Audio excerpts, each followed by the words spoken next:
Wah, saldo rekening ada 10 juta nih, berarti bisnisku profit 10 juta. Loh, saldo rekening itu bukan profit bisnis. Hayo, bingung ya? Yuk langsung kita bahas. Kenapa gitu? Nah, sini aku cerita ya, pakai contoh yang di awal video tadi.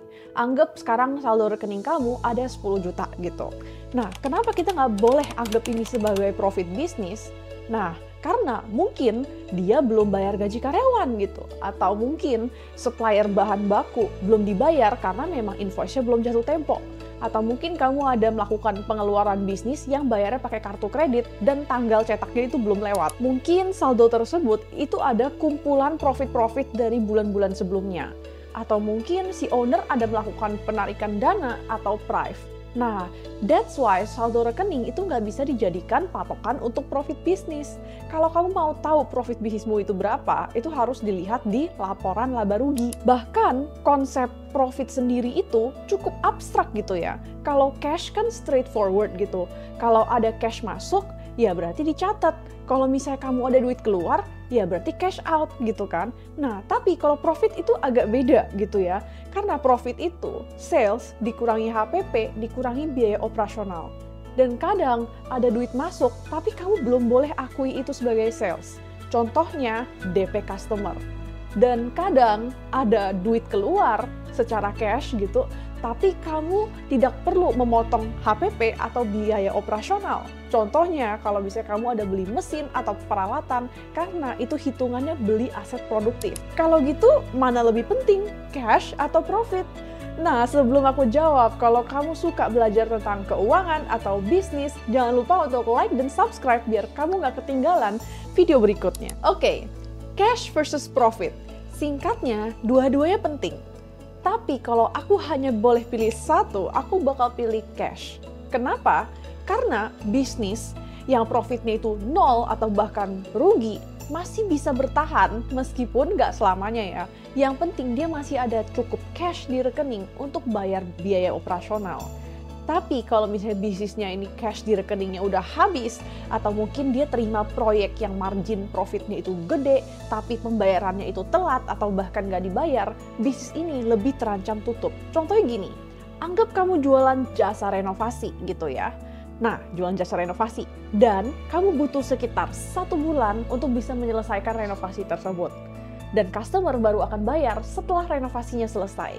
Tapi untuk memulai proyek renovasinya, kamu butuh bahan baku kan? Hayo, beli pakai duit apa? Customer kan belum bayar. Oke, anggap kamu masih ada cadangan duit di rekening untuk bisa talangin dulu bahan baku untuk proyek ini gitu ya. Nah, jadi kamu pakai dulu duit yang kamu miliki gitu, lalu kamu selesaikan proyeknya, dan 1 bulan lagi kamu serahkan ke customer dan dia puas lalu dia bayar. Beres gak? Eits, tunggu dulu. Nah, ceritanya si customer ini itu puas banget dengan jasa kamu dan dia rekomendasiin ke semua teman-temannya dan tiba-tiba kamu dapat 10 orderan baru untuk renovasi. Nah, sekarang kamu mau pakai duit apa untuk bisa bayar bahan baku, untuk bisa memulai 10 proyek renovasi tersebut? Karena mereka semua bayarnya 1 bulan lagi setelah selesai gitu. Tapi kamu kan harus keluarin bahan baku untuk 10 proyek ini. Duit yang kamu terima dari 1 proyek customer yang udah selesai itu nggak akan cukup untuk kamu bisa membayar bahan baku untuk 10 proyek ini. Dan itulah kenapa alasannya bisnis kamu mau profit marginnya sebesar apapun bisa terancam masalah cash flow kalau kamu tidak bisa mengelok pembayaran di depan. Minimum DP lah, biar kamu bisa mengamankan bisnismu sendiri. Karena profit itu cuma angka di atas kertas gitu. Kamu nggak bisa menggunakan profit untuk bayar gaji karyawan, untuk beli bahan baku, untuk proses orderan. Itu semua butuh cash. You need money gitu untuk bisa membayar semua itu kayak gitu. And that's why business owner suka bilang, cash is king.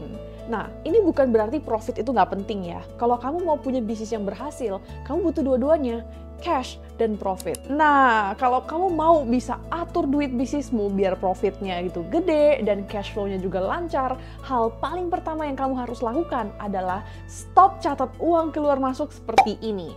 Karena kamu nggak akan tahu profit bisnis kamu itu berapa. Karena cash dan profit itu sama-sama penting, bisnis owner butuh 2 laporan ini. Yang pertama, income statement atau laporan laba rugi, dan yang kedua adalah laporan cash flow.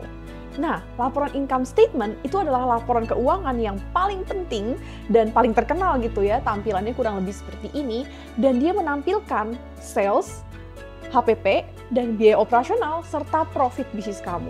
Nah, kalau laporan cash flow itu dia kasih lihat duit bisnis kamu, itu pemasukannya dari mana aja, dan keluarnya itu dipakai untuk apa aja. Ada yang untuk operasional, ada yang untuk beli aset seperti mesin dan peralatan. Nah, beli aset ini tidak tercatat di laporan laba rugi. Karena beli aset itu tidak memotong profit. Beda banget ya. Apa mungkin kamu itu masih pemula dan belum pernah bikin laporan keuangan? Atau mungkin kamu udah kepikiran untuk mau oper aja ke akuntan tapi belum ada budgetnya? Nah, aku ngerti banget rasanya seperti apa karena dulu aku juga rasa seperti itu gitu. Nah, tapi kabar baiknya, cara untuk bikin 2 laporan ini sudah aku rangkum di webinar terbaru aku. Perkenalkan webinar Profit dan Cash Flow, dan di sini akan aku kupas tuntas profit dan cash flow untuk pemula. Webinar ini akan diadakan secara online pada tanggal 24 Mei 2024 dan pada pukul jam 7 sampai jam 9 waktu Indonesia Barat. Linknya ada di description ya. Nah, webinar ini belajar apa saja? Pertama, kamu akan belajar bedanya cash flow dan profit, lalu hubungan antara laporan laba rugi dengan laporan cash flow, tutorial cara bikin laporan laba rugi, tutorial cara bikin laporan cash flow, dan juga manajemen cash flow termasuk strategi saat bisnis kamu sedang darurat cash, dan simulasi pembuat laporan keuangan menggunakan Excel. Ini webinarnya itu online dan akan diadakan secara live biar kamu bisa langsung tanya jawab sama aku soal bisnis dan keuangan atau apapun lah gitu ya.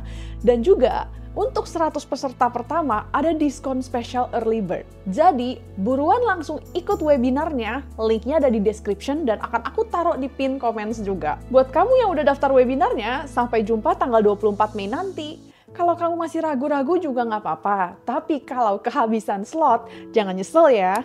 Ngomong-ngomong soal penyesalan, aku udah pernah melakukan 5 kesalahan terbesar selama aku berbisnis dan udah aku share di videoku yang ini biar kamu nggak melakukan kesalahan yang sama. Anyway, thanks for watching dan sampai jumpa lagi di videoku yang ini.